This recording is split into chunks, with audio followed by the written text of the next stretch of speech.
Welcome to Jeremy Chats with Coaches. Today I have with me Jai Thomas. Thank you for coming on, Jai. Hi, Jeremy. Yes, thanks for having me, mate. Thank you very much. Before we get started, can you just give me and my audience a little bit of an overview of who you are and how you came to the world of coaching? Yes, no problems. Look, I'm 50 years old. I've been divorced and remarried, and a lot of my career has been in the corporate world, running large projects and basically into coaching. I've always been into self-help books and trying to better myself for years, but I think the main thing that really made a difference to me was a light bulb moment where I basically caused the family breakup, and I was quite depressed. Beating myself up to be a hopeless dad, and all of those negative talks. And I went through a process, and there was times where I was holding my 17-month-old son in the shower, just crying, saying I'm sorry. And it all came back to my belief system of when I was a teenager and my parents broke up, and all I saw it was as negative. And I got to a place of accepting that and moving on. But what I didn't realize when I went through my own breakup, I reverted back to all that negativity. And my mindset was really lopsided. And I went through a process that just cleared that guilt. I had so much guilt. I was riddled with guilt. It just cleared that guilt of up there of 95% guilt down to like 0% guilt. And it was all about of me realizing, not people telling me, but going through this process where I had these light bulb moments that just flashed, and I could just see all the different benefits that actually came out of that breakup that I was referring to as a teenager. So it took me from a level of accepting and fast forward to a level of actually finding appreciation out of those events that were quite emotional. And out of that, there were so many other friends and other stories from football mates and so forth that were going through similar things. And I just found helping them, I got so much satisfaction myself knowing how much I helped them. I started to delve into that process and delve right into coaching. So that was really the turning point for me that got me into it. That's fantastic. So that process that you went through to remove that shame and guilt, was that with a coach of your own, or how did you go through Yeah, that process? yes, it was through a coach, and the word that was used was equilibration, which was basically equilibrating all that negative energy that I had over that event. And what I learned that neural pathways fire up, and 80% of our belief system really comes from those first 0 to 8 years of things that happen. And just naturally, as human beings, we basically pigeonhole, even if it's a subconscious or unconscious moment or something that happens, we basically say, is this good or bad? Or is it, no matter what it is, we always pigeonhole either a positive or a negative, happy or sad, all of those things. And we all have different belief lines and a level of where we judge something. And it was about rebalancing that and basically taking it back to a neutral state. So, and that was done with a coach, and I was just like, oh, I got to learn this process. So that's what I delved into, learning that process, taking that on further. I acquired other tools and techniques that were just transformational and clearing out trapped emotions, which is really what stops a lot of people from reaching where they want to be in their lives. So I just found that, just incredible that these tools are out there, and taking that from, as I mentioned earlier, taking it from a level of accepting to appreciating that event. That's fantastic. So would you say your clients then in general have been people that have gone through similar things as you, or who are your clients? Yeah, so a lot of my clients, I'm kind of not wanting to have a specific niche. I have a lot of different clients, women and men, but in saying that, a lot are men, and a lot of men that have gone through similar experiences. And that's why I really wanted to go to the next level. I had, two friends that were, contemplating doing things serious with their depression.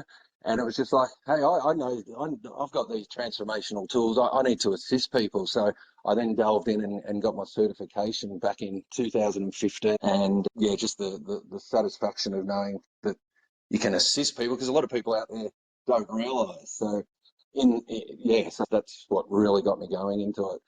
Yeah, I feel like from my own point of view, I was seeing psychologists for years trying to deal with things, and they would always get me to a level where, yeah, maybe I was no longer depressed, but I still was depressed because I didn't have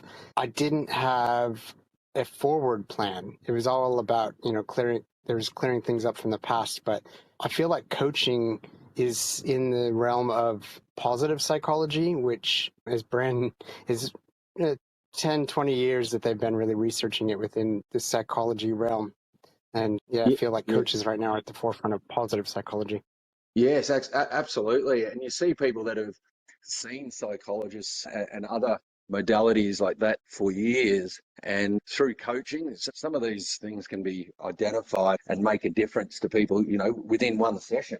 It's not something that, if I'm seeing somebody and working with someone and we're not having any results, which hasn't happened, but if we're not having any results after several sessions, we're starting to say, well, are we a fit? Are we matching? It's not a matter of dragging it on, creating some more drama, and before you know it, if somebody's seeing a professional or a coach for years, yeah, not a subscriber to that. Oh, no. I mean, unless you're continuing to grow, there's always more that we can. Yeah, but if it's Yeah, dealing with all absolutely. the same old things, then there's something wrong. Yes, that's right. So if you're continuing to grow, you've got that, you visualize that dream life of where you want, whether it's an overall or you're focusing on business or family or relationships, whatever that may be. It's about assisting that person to, I suppose, bridge that gap and to get to that point. And it's about identifying. I really work into those deeper levels of what's that person's values, because a lot of time I find people think that's what they want to do, and when they get there, they're still unfulfilled. So it's about identifying what that person's true values are. And those values, really, they just sit in a hierarchy. So it's working with that person for them to identify what their hierarchy is and what are they getting from that. And once they've identified that, it's seeing, well, what are the blockers? Are there any blockers? So, like we touched on, the trapped emotions, limited beliefs. So how many people have the self-talk of saying, I'm not good enough, I'm an imposter, I can't do that. So all of that's just fear, and it stops people from actually getting to that destination that they want. Yeah. So overall, would you say, if you could boil it down into one sentence or a couple of sentences, what would you say is the core philosophy behind your coaching? I think really what I've come to know or believe, in my opinion, it all comes down to mindset. So mindset is absolutely massive. So my, I suppose, core philosophy is mastering your mindset. A lot of people, I find, are a reaction, a reactional, flipping about. They're not sure where they're going. Maybe it's to do with the conflict of their values. So it's really master your mindset so you can manifest your dream life. Yeah. Okay. So it all comes down to mindset. Yes. Yeah. You boil it down to one word, really. Yeah. Yeah. Nice, Yeah. short and sharp. Yeah. Mindset. So Absolutely. by following your coaching, Jai, what's the ultimate result that your clients end up with? So it's identifying the first thing I like to do with my clients is for them to call out where they believe maybe they're wanting more freedom, better relationships, all of those things. So my core belief, or working with a client, is first for them to find out what's that core value that they've got. Can you hear me? So Sorry. it stopped it. What's that core value that they've got? Yeah, so we refer to it as a shadow value. So people have values, and it's nice statements of saying, I like to spend time with family, and I like to go traveling, and I'd like to earn money to have a nice house, and I value these things, and that's all true, and that's great. But what we work, a lot of it is all on feeling. So what's the actual feeling that you get from those things? And working with clients, I've assisted people who've been addicted to gambling and other things, and it was really going back to those feelings that could make a difference. So a lot of people talk about, and it's funny because I don't mind playing some cards myself, but a lot of people talk about addictions and alcohol and drugs and so forth, and it covers it. That's something that's going into the body. But I'm a strong believer it's not that they're addicted to that, they're addicted to the feeling and the sensation they get from it. So similar to gambling, you're not putting anything into your body, but you're addicted to the feeling that you get from that. Yeah, and most of us these days are addicted to the feeling that we get from a like or a comment on social media. Absolutely, because that gives them something. It gives them attention, maybe a sense of belonging, all of those, And, all of and a those little hit of things. dopamine, Yes, which is the same thing absolutely. cocaine's giving you. So, Yeah, and one of the analogies I like to use, Jeremy, is cigarettes. And most people have either tried or do smoke or know somebody, and cigarettes. It's a perfect example where do they really like the cigarette? It's something when they first have it, they're coughing and their eyes are watering, but people persist. And the reason they persist is because they want to be cool, they want to be part of that group, they want to fit in. It comes back to that sense of belonging. So I'm a strong believer of that's why we'll push through to get those feelings. So those feelings can trump.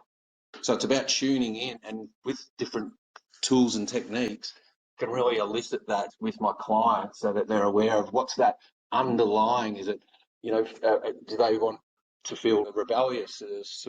Do they want to feel superior, have control in their life?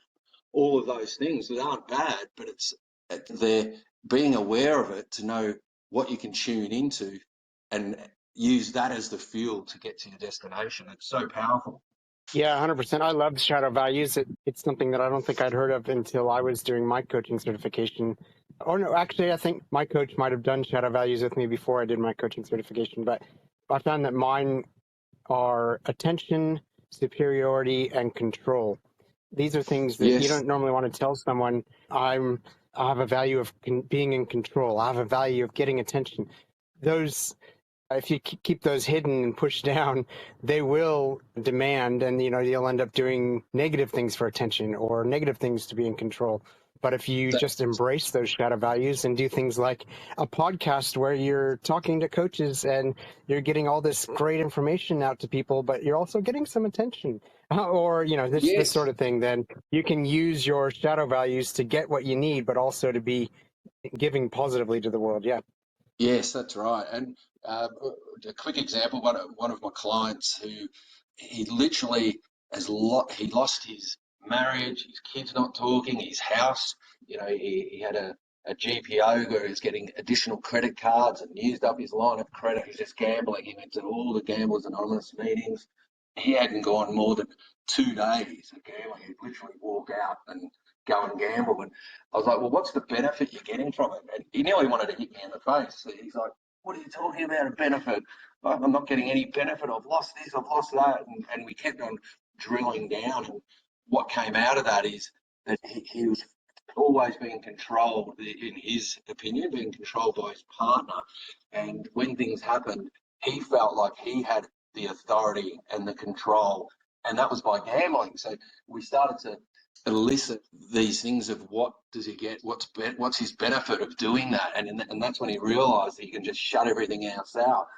And working with those shadow values, it was like, well, what in the past, what other things have you done that have allowed you to feel in control and feel that you're able to make those decisions? You've got that authority. And he went back and said, I used to always go out to the driving range and take 300 balls and just hit the ball. So we worked out what his trigger was for the gambling, and we basically substituted that in.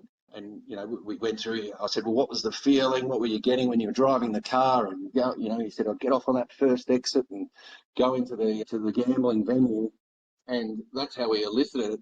And then it was a matter of, okay, when those triggers happen, instead I want you to go to the golf course, get your 300 balls and go out there. And he started replacing different activities that gave him the same feelings. And the first time that happened, 100 had not touched anything. So he had a relapse. We went through it all again. And after three years, he still hasn't gambled. So that was one of my biggest highlights that really reinforced the strength of tuning into those shadow values.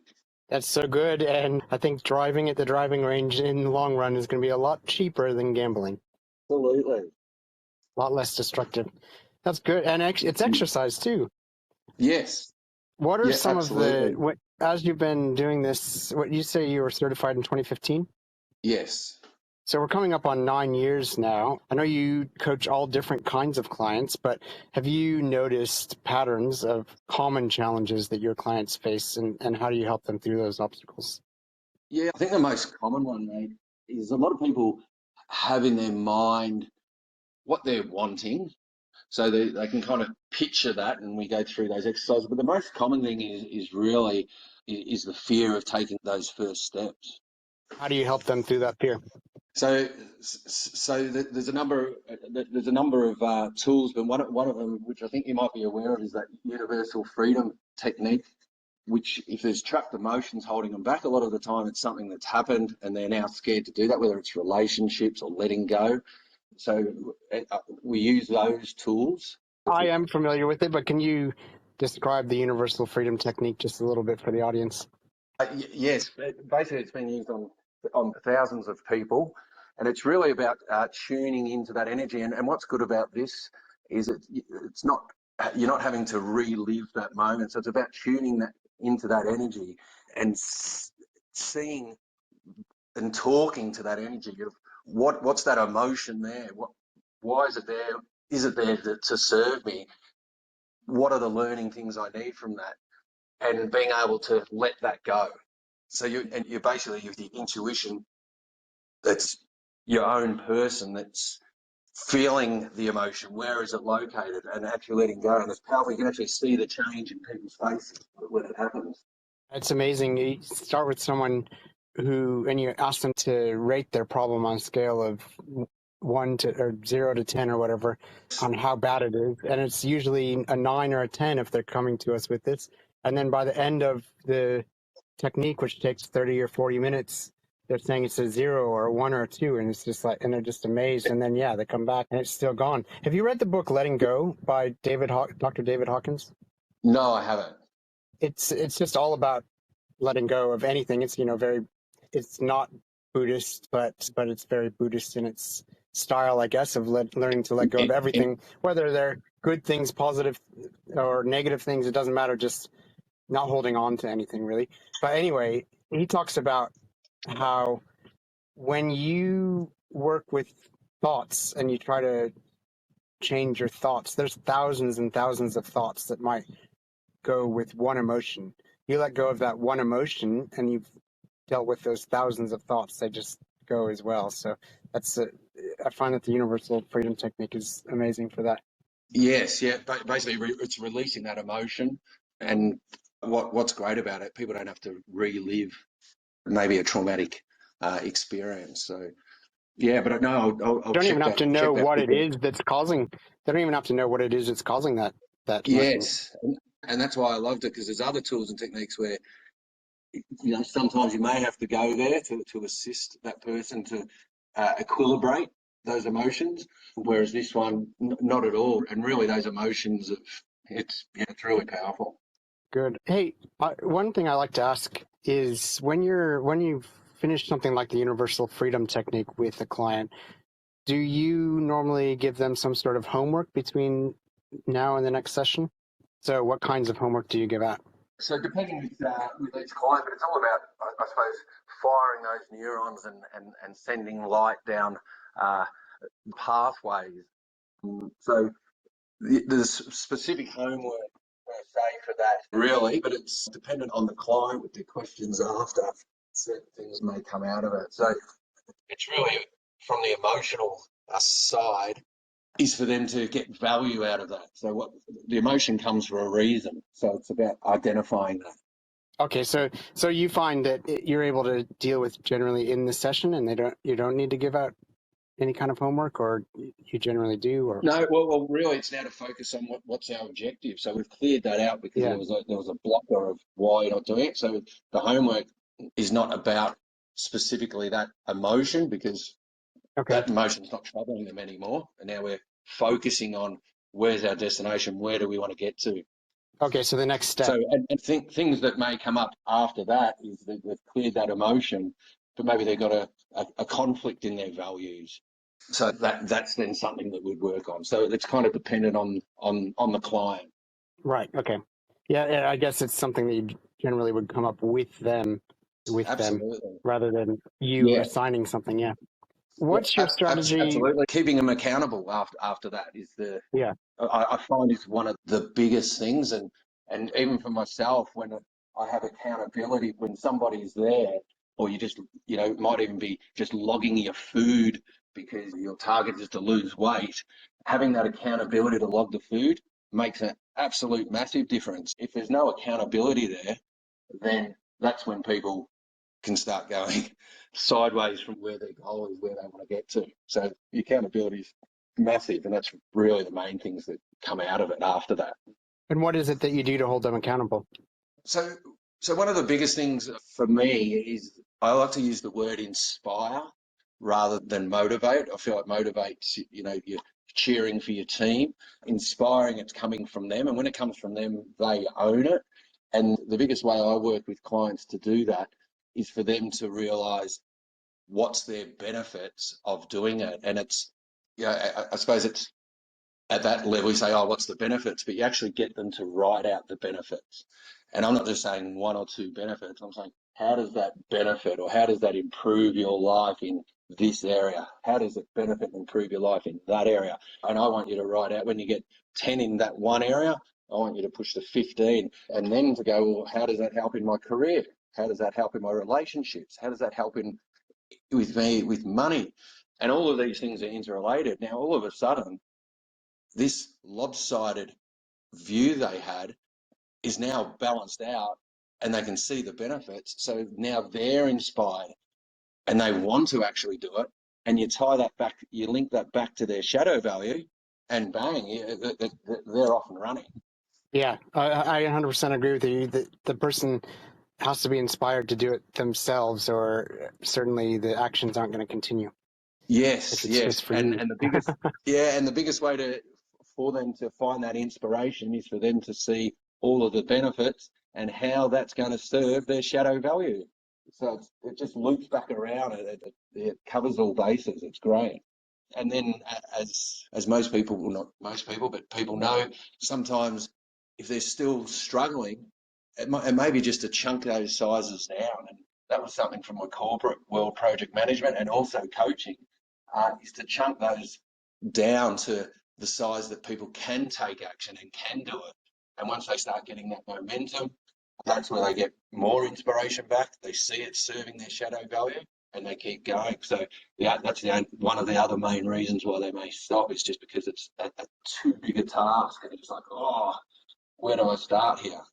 Right. Yeah. So sometimes they come to you after, last week you said, let's do, or they've said, okay, this is the step that I'm going to take, or the 3 steps or whatever I'm going to take before next week. And they come back and they haven't done anything. You often find that's because they together, you've come up with something too big for them to tackle right now. And you chunk it down to a smaller.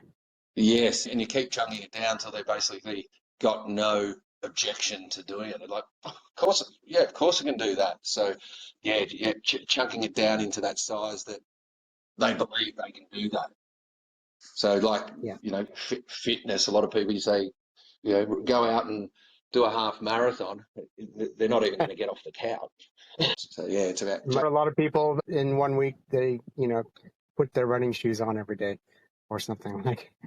It might be a very That's small right. thing for some people. Yeah, and it might be just going for a 2-minute walk or a 10-minute walk, Yep. whatever it might be, but it's about getting it to where they go, oh, I can do that. And so let's get that Yeah. step done. Yeah. Yep. Awesome. So what would you say, what's one piece of wisdom that you find yourself consistently giving to anyone who will listen, whether it's clients or friends or family? What's one piece of wisdom you're consistently giving out?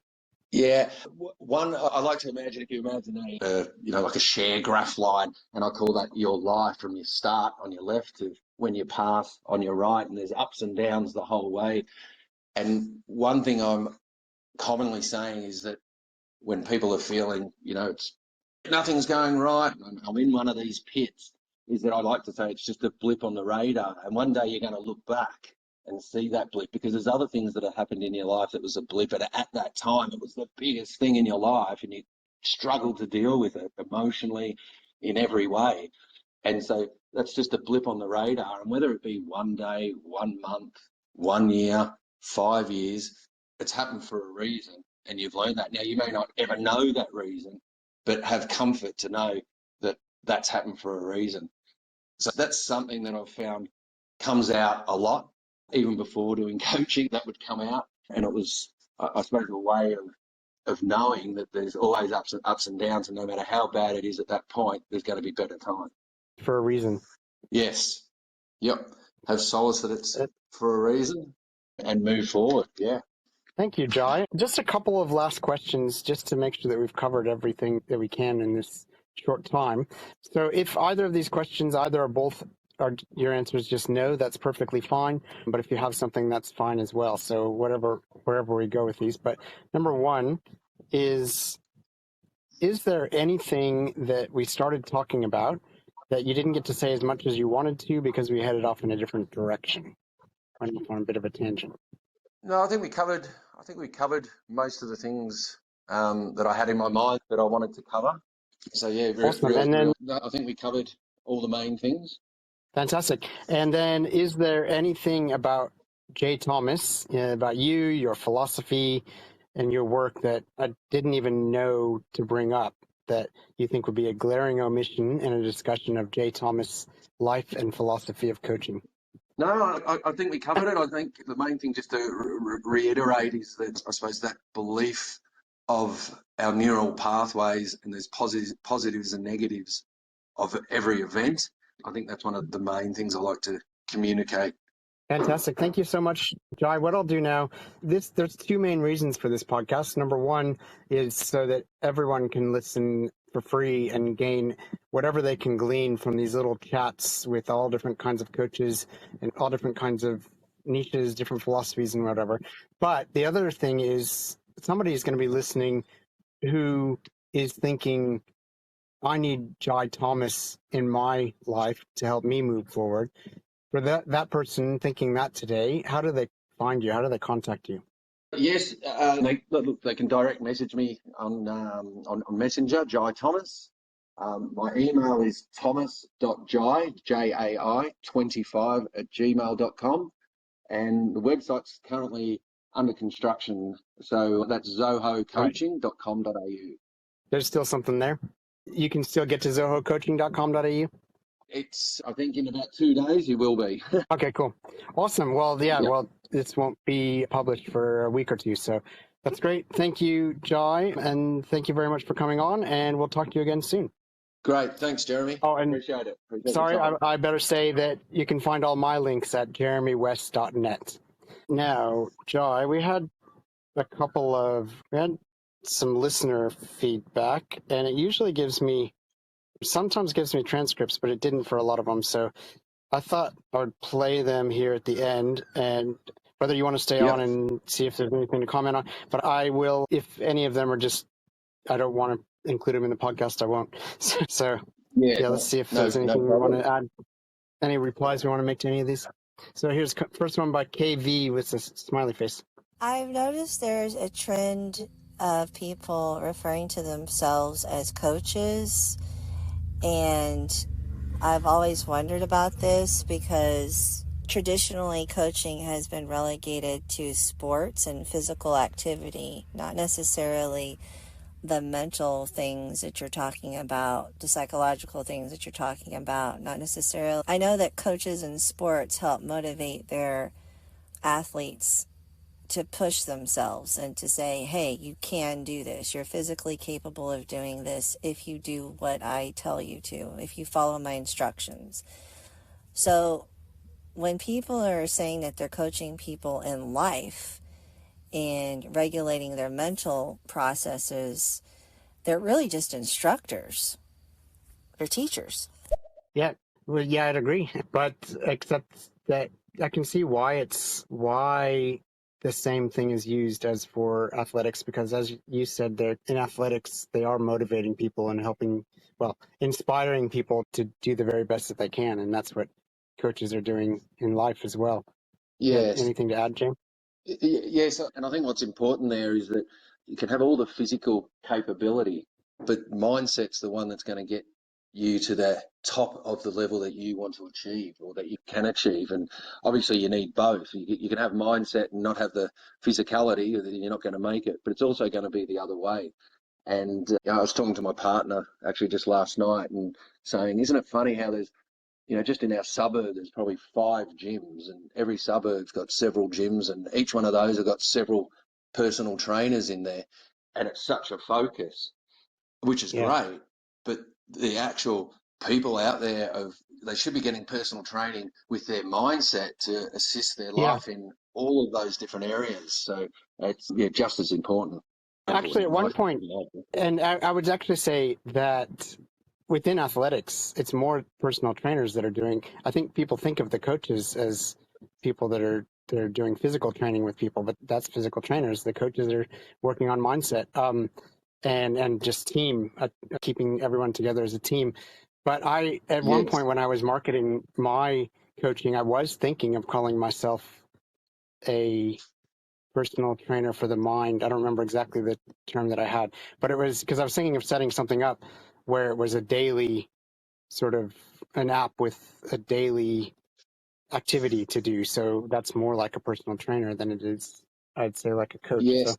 Uh, it's it's funny. I've interesting had looking the at the. exact same thoughts, mate. Okay, and sorry, and it's KV by the way, not Kai. Go ahead, Jai. Oh, yes, no, I was just saying I've had the exact same thoughts of calling myself a personal trainer for the mind. Because that's actually what I've felt like I needed sometimes, was a daily dose of someone giving me the ideas of what to do today to move in that direction. So because that was something I needed in the past, I felt like that was something that I should put out, and maybe I still will. Maybe both of us Yes, will. good. Excellent. Let's listen to a few more. If you need to go, that's fine at any time. Just let me know. There's a few more from KV.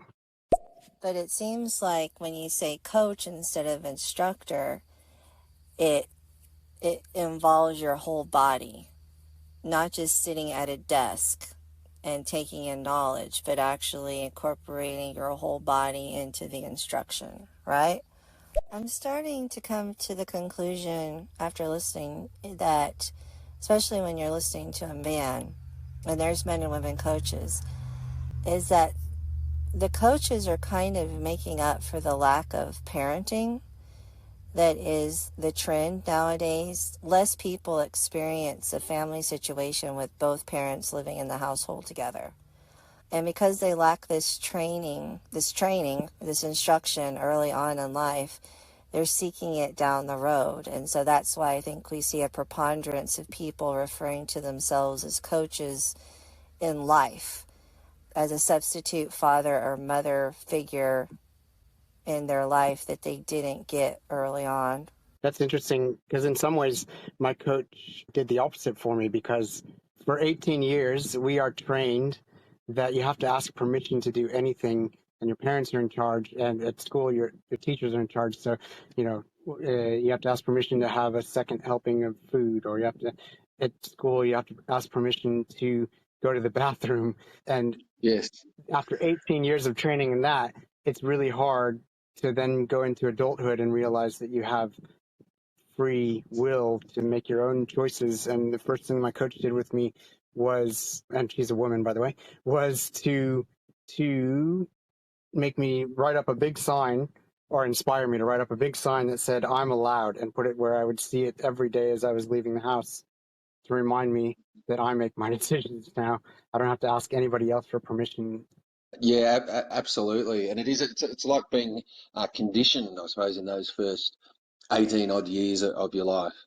And I think a lot of Yeah, people but it is. kind of But making, go ahead. to sorry, Kai's comment. It's true to an extent that things that have happened throughout our childhood as adults, that if it's an emotional charge that they do bring that in. And it's even, even a lot of professions you'd find, not 100%, but a fair majority, like, for example, nurses, and they may have came from a family that was very caring, but also the complete opposite. And that's why they just want to care. And also a lot of law enforcement came because of their childhood. Maybe they were feeling judged or they weren't judged. So it's kind of, I always find it's like either one extreme to the other that can Yeah. mold people into there. So, yeah. Right. So you could become, because you had really good parents. In fact, I've talked to some coaches on here who their parents were amazing coaches of them, which is what KV is saying, is that coaches are substitute parents. So they then, because they had such good coaching as children, they're able to give good coaching as adults. But then there are other people who had the opposite. They had terrible childhood and didn't have that good parenting. And then they probably found a coach who was a substitute parent for a little while. And then they were able to do that for others as well. Yeah. I think it's a great point. Okay. There's a bunch more. Thank you everyone for leaving all the comments, but I think that'll do for today. And thank you again, Jai, and we'll talk to you again soon. Thanks, Jeremy. Bye. Thanks, KV.